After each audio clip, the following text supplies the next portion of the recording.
Hi, in this video we will learn how to remove the grey highlight behind text in Microsoft Word.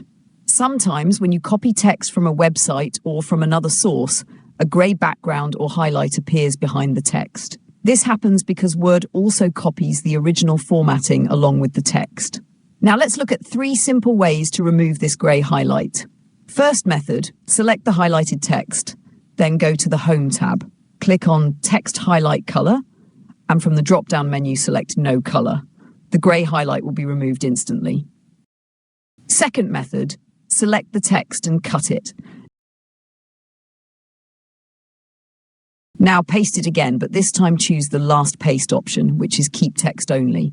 This will remove all formatting and keep only plain text.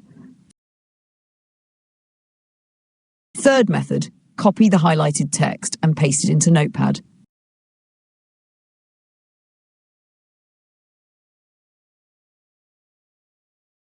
Then copy the text again from Notepad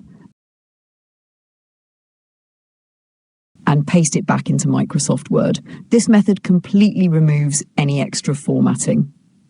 To learn more useful tutorials, watch my other videos. Thanks for watching and subscribe.